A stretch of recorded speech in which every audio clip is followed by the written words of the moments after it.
Assalamualaikum warahmatullahi wabarakatuh. Saya Is Aryati, guru SMK Negeri 1 Ciamis. Dalam kesempatan kali ini, saya akan menjelaskan tentang pembelajaran aktiva tidak berwujud atau intangible asset.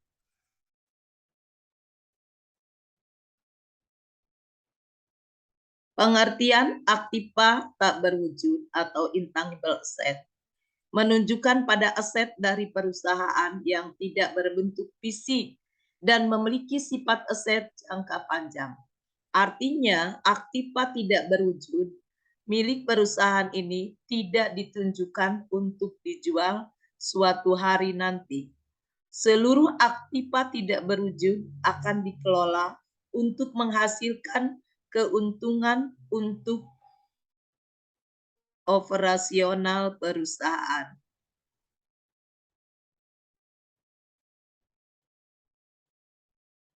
Karakteristik aktiva tidak berwujud. Yang pertama, kurang memiliki eksistensi fisik, mendapatkan nilai dari hak dan keistimewaan yang diberikan kepada perusahaan yang menggunakannya. Yang kedua, bukan merupakan instrumen keuangan, menghasilkan nilainya dari klaim untuk menerima kas atau ekuivalen kas di masa mendatang. Yang ketiga, bersifat jangka panjang dan menjadi subjek inspirasi, subjek amortisasi, menyediakan jasa dalam kurun waktu bertahun-tahun.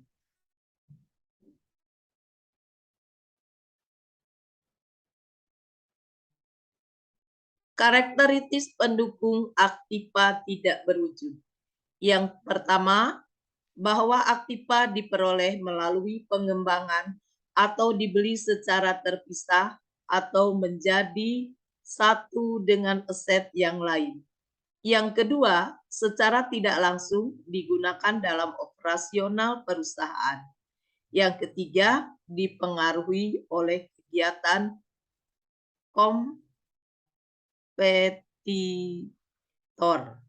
kompetitor. Yang keempat, memiliki nilai pada perusahaan. Beberapa hak yang termasuk dalam kategori aktiva tidak berwujud. Yang pertama adalah hak cipta.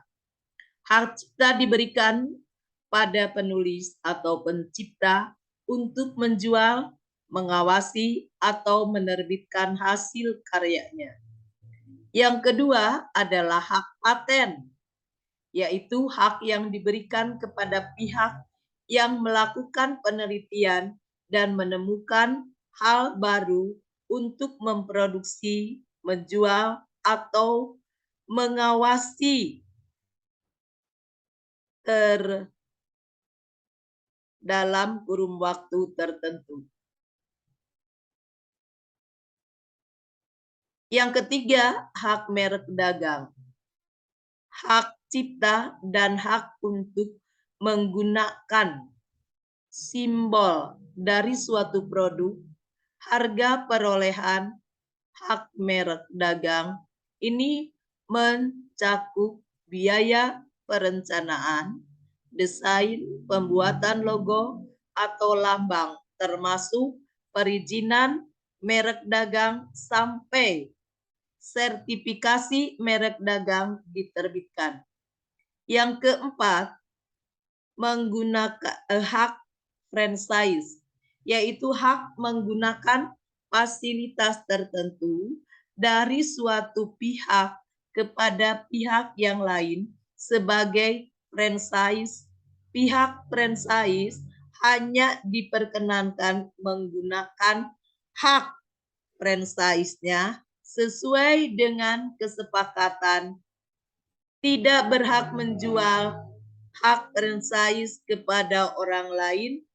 Bagi pihak franchisor, harga perolehan franchise sebesar dana yang dikeluarkan untuk mendapatkan izin hak franchise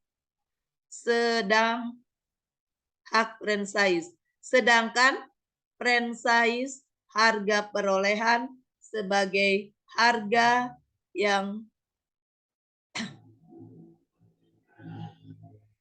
hak sewa.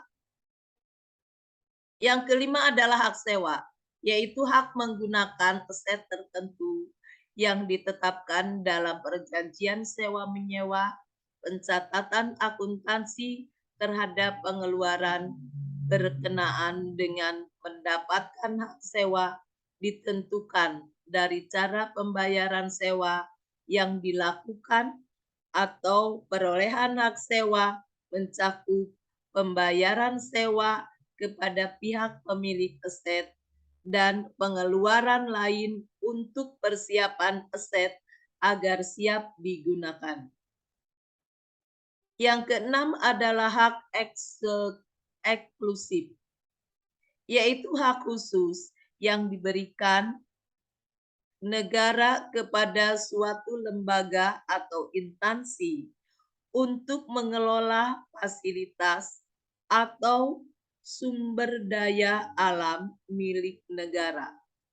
Harga perolehan dari hak ini meliputi biaya survei, riset, pemetaan, eksplorasi, pembangunan, perjanjian, dan biaya-biaya lainnya hingga hak tersebut dapat siap digunakan. Terima kasih. Assalamualaikum warahmatullahi wabarakatuh. Bu, meninduk tungkul wae.